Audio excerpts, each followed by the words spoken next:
Hey guys, welcome back to Clownfish TV. This is Kneon. I am here with Geeky Sparkles. Hello. And we're going to talk about Disney and how they're failing miserably at YouTube, but they keep trying. That's right. So Disney Plus has a new talk show on their new YouTube channel. Well, it's new in quotes because it started about several months ago. But I think at that point it was just used for promotion. I don't think they were doing any original content on Mostly, yeah. So we're going to talk about that and how it reminds me of the Nerd Crew. We're going to talk about their Star Wars shows. We're going to talk about their other attempts to crack YouTube and how it hasn't gone so well. And in fact, we can share some anecdotal anecdotes, I guess. Anecdotal. Anecdotal? A doodle doodle do? There we go. Stories. And by the way, they're also trying to do TikTok now too. Yeah, they're trying to do TikTok. So we're going to talk. A little bit late. It is. I think they were trying to wait to see what happened with the China situation, maybe. Or they were mad at TikTok because their Disney Plus guy jumped ship to go run TikTok. I don't know. Or maybe he brokered a deal before he left. Or maybe it's just, they're trying to do whatever they can and they're just going to double down on China. Who the hell knows? They want to capture the magic wherever it lives. That's right. So we're going to talk about this because Disney has not been very good at YouTube. And they tried desperately. And this is sort of a bigger issue because we're talking about how a lot of these studios and big corporations are sort of pushing out independent voices on YouTube. We talk about this often, and it's very apparent with like NBC and Disney. And here we go again. Now Disney Plus has a super high energy geek show on their YouTube channel to promote Disney Plus. That's right. That's right. It's like, what's up, Disney Plus, or something like that. What's up? What's up? What's up? What's up, Disney Plus? What's up, Disney Plus? So here's the write-up for the show. It's barf-inducing. Son of a bitch, a crummy commercial. Yes. Here's the write-up for the new show. Welcome to the first episode. What's up, Disney Plus? A talk show about all things Disney Plus. Join our hosts, Jenny and Andre, as they talk with creators of the new Disney Plus original short, Once Upon a Snowman, and the cast of Clouds, which nobody cares about that movie. Plus, we're bringing you a special performance of Clouds by Finn Argus. For more updates, subscribe to Disney Plus, Disney, Pixar, Marvel, Star Wars, National Geographic. You're doing Disney it wrong. Plus. You're doing it wrong. For more updates, subscribe to Disney Plus, Disney, Pixar, Marvel, Star Wars, and National Geographic. Disney Plus is the ultimate streaming destination for the okay, I'm doing it wrong. Oh my God, Disney Plus is the ultimate streaming destination for entertainment from Disney, Pixar, Marvel, Star Wars, and National Geographic. Hence I didn't realize it said son of a bitch on that one. That's okay. So I might have to go and change that one. That's because the normies might flip out. Oh, I don't care. This is basically what it is. Son of a bitch. It's another Disney attempt at YouTube. No, I was nice. I said, you know what? The people that are the hosts are very, what you expect, high energy, pixie dust positivity. And you know what? For 2020, some people really want that positivity, so I'm not going to fault them for that. You know what? That might be what they want. A lot of Disney fans want that pixie dust magic and positivity. So, and I really get why they're excited about Mandalorian season 2. So I gave them, to be fair, I gave them some props for that. But Disney keeps trying this stuff and it doesn't stick. Not to the numbers it should, based on how big they allegedly are. Yeah, we've seen this before and we can talk about Disney Plus's numbers here. Other than, I think this is the day the Mandalorian trailer dropped, and well, I looked, and it probably was about a month. No, it was about a month ago it dropped, so that wasn't it. Okay, it dropped a month ago. Well, this could also be. Now you have to realize with YouTube, if you turn one of your videos into a commercial, they actually count those views to your bottom line. So you basically can pay to advertise if you have a 2-minute, teaser trailer or something, and pay, hundreds of thousands of dollars to advertise it. You can rack up. What's questionable to me is they did that. Supposedly got 29, almost 30 million views that day, but then they went up 500 subscribers. I mean, but they also claimed to go up 500 subscribers on a day they got 36,000 views. I'm just saying, it's a little weird. I'm sure that there's some, boosting or whatever going on, because they're trying to make it, they want to make it big. But Disney keeps trying to do YouTube, and people are like, well, some of their channels are big, relatively speaking, compared to how big Disney Plus is. They should be doing much better than they do. Yeah, or what Disney is in general. They should be doing much better than they do. Yeah, and that's the thing. And this isn't the first time they've tried this. Now, they are trying to crack TikTok too. I would not put Winnie the Pooh. I'm just like, TikTok, which is now Disney might be TikTok. taken down, and all these other issues. There's all these issues with China and all that. And Disney's already come under fire for the relationship with China. So let's just go double down on TikTok, because it just shows how desperate Disney is. And one, to appear relevant, and two, try to get attention and views. Yeah, they're trying social media. They're not really good at now. Coming from someone who actually has worked with Disney's I was going to bring this up. Go ahead. social media department, like, it is all coordinated, guys. You would not believe they have all these influencers, so they can't really do this stuff very well themselves. So what they do is they basically hand out free stuff to get quote unquote authentic voices to jump on board. But it's all very corporate. Like, Well, not just that. It's all very Instagram and TikTok and the things they think are the hot now things, because the people they hire are a lot of times were interns or they're very young. And well, let's find what the trendy people say. yeah, I was kind of shocked the last time I did a Disney PR event, and they had their PR manager for Walt Disney World, I think, and she looked like she was about 23. And I was like, wow, okay. But they're all in on Instagram and TikTok and all this stuff. And again, we don't know where TikTok is, but it is all about like whatever the hot new buzzword is, But they've only been doing TikTok for a couple months now. And it's so weird because the official Disney TikTok is private. It's there, but it's locked down. Right. So the parks one, they've been doing stuff for a while, but even Disney Plus, I think they just kind of like pre-registered these accounts.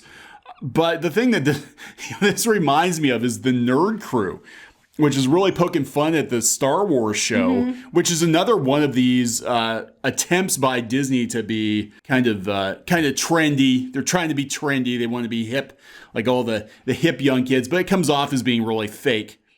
Really fake and very patronizing, and like you said, a crummy commercial. I mean, you can go out to the official Star Wars YouTube channel, which should be huge, right? Disney. Well, it existed before Disney bought it, didn't it? I think so. Yeah, I think Lucasfilm ran it. I'm not 100% sure, but like their video views. This is the official Star Wars 22,000 views, 26,000 views, with supposedly 3 million subscribers. It's very hit or miss what's actually, here we go. I think what the Mandalorian trailers will do well. Yeah, 12 million views on that. Yeah, special look Mandalorian, 1.7 million. Because that's what people actually give a shit about. Right. And this could also be, again, I don't know if these are organic views or if Disney's paying to promote these as like a commercial, but it's clear that, why is Lucasfilm, why are their employees trying so hard to shut down independent channels, Star Wars channels, because they're getting way more views than the Disney controlled Star Wars, and they want to control. And this is an ongoing issue with YouTube right now, is that we've basically got a lot of authentic voices that are being kind of drowned out by the more corporate content. And if they're not being drowned out like by YouTube's algorithm, then it seems like we've got a lot of people working for these companies trying very, very hard to paint YouTubers as being awful things to get them sort of delisted. Well, as soon as you don't like what they're pushing and you call out that there's hypocrisy, whatever, you're the bad guy. Yeah. And so it's a ridiculous kind of situation here. But Disney has tried so hard to crack YouTube. I want to talk about this because this is what our experience was with Disney. We used to have another YouTube channel, and we were part of Maker Studios. We were. Now, for those of you who, I love this, How to Kill Maker. For those of you who don't know what Maker Studios is, it was the biggest MCN, multi-channel network on YouTube, I believe, for a while. Some of its members included PewDiePie, Markiplier, us. We were very, very small. But it was a big deal. It was a big deal to be part of Maker, especially if you were like part of like Polaris and the Inner Circle, whatever. So Disney tried very hard to kind of crack YouTube organically. They couldn't do it. So what they did is they went and they bought Maker Studios. They bought it for $675 million. The reason they did that is their stupid thinking was they would be able to control the spice. They'd be able to control YouTube if they had the biggest. They'd be able to control YouTubers. Yeah, they could control YouTubers. And then they didn't realize that, one, these YouTubers aren't producing a lot of content that's like Disney friendly. And two, they're not really producing anything that's like anything resembling IP. They're basically gamers, playing video games or unboxing stuff. They're just giving their hot takes on stuff. It wasn't anything that like Disney could package. And it wasn't like they're sitting there like coming up with the next great cartoon show idea or Some whatever. people were doing animation, but yeah. Yeah. Not that something Disney was going to want. Right. So they basically just burned $675 million on Maker, and that bit them in the ass hard because what happened was they weren't really paying attention to the kind of content that was being produced by these creators. So, we had the first apocalypse was with PewDiePie. And that was in 2017. I think it was 2017. And he lost, his connection to Maker Studios. He was part of Polaris. Disney kicked him out because of all the backlash. Because people were like, "Oh my God, he said these things on his videos." He made that joke that the Fiverr thing, where he paid the guys on Fiverr to do that. Yeah, to do the thing. Anyway, Disney, again, they're throwing money. They didn't understand how YouTube actually worked. And they were like, oh my God, we got stuck with all these YouTubers. We can't control them. So they just sort of like fired everybody. They basically just like let everybody go except for a core group of YouTubers they thought they could push over into like Disney XD or something. I think they kept Markiplier. I don't know if he's still with them or not, but they kept him around and they tried to like make... Oh, it's still around? Now they're calling it Disney Digital. Oh, okay, because I didn't even pay attention. It's barely around. Disney Digital. It's coasting on fumes. But Maker was... It's like Hordak. Slapped their face and name on everything. Yeah, pretty much. But yeah. Disney codpiece. Anyway. But I remember that because we were on the forums and everybody's like, nobody... Because they usually were pretty communicative on the forums. And so we're on there and people were like, hey, we haven't heard from anybody from Maker in like months. Like, what the hell is going on here? And then they're like, hey guys, just to let you know, it's my last day. And then like a week later, they're like, Disney pulls a plug on Maker Studios, rebrands it as Disney Digital. And it's all because of the apocalypse and PewDiePie. And oh my God, they didn't know what they were buying. And they can't YouTube. They don't understand YouTube culture. Fundamentally, they don't. These corporations don't. And this is why, we talk about Rooster Teeth. Rooster Teeth gets YouTube or got YouTube culture, which is why they grew as fast as they did. They understood the internet. They understood their audience. And then they got bought by Warner Media. Yep. And now they're being reined in. And it's killing their channel. It's killing their growth. And that's, they just don't get it. Well, this was just another one of those things that were under Iger that basically instead of actually building something and, like the original Disney and stuff was built and it was, from nothing to something. When you just acquire things, you don't know how it works. You don't know, where to go with it. You don't know, what the fans are like. You don't know anything other than you're paying a bunch of money for something that you think you exist. We saw it with Star Wars, with Fox, with, Marvel. Marvel, they kind of got it because it was already kind of set up when they bought it. And we saw it with Maker and different YouTube things. They don't know what the hell they're doing. They just want to acquire it and thinking that's the same thing. And it's not the same thing. People can smell the bullshit and fakeness a mile away. Yeah.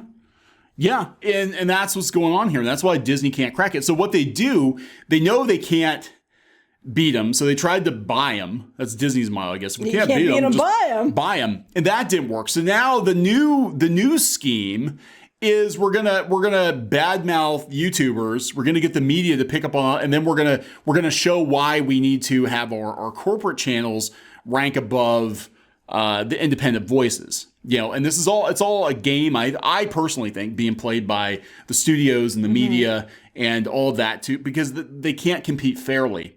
Because they don't understand. People go to YouTube because it's not the mainstream. Well, people go to YouTube because it's not them. Right. Flat out. We're trying to get away from Disney. We're trying to get away from NBC and CNN and all of that. And they freaking come over there too and try to drown out the independent voices over there. It's like they don't want to hear your take anymore. They've heard your take. They don't like your take. But back to the point. The point is Disney cannot seem to stick the landing when it comes to YouTube. They tried a Mickey Mouse Club and a bunch of other stuff. It does not stick. I forgot about that horrible Mickey Mouse Club reboot. It does not stick, and they can't make it stick. So now they're going to do this. They're trying to leverage Disney Plus into YouTube and all this other stuff. And whatever, knock yourself out. The pixie dusters will like it no matter what. Just, crap out whatever. Who cares? I just think it's funny because they're trying yet again. And maybe one day, they'll get it. The 300th time's the charm. Who the hell knows? it's always the same thing. It's always like these people are way too damn happy about product placement. Like they're all like, oh my God, Disney just did the best thing they've ever freaking done. Better than yesterday's best thing that they've ever done. And there'll be another thing better than that in 5 minutes. Ooh, you know. Oh my God, I'm gonna shit some glitter.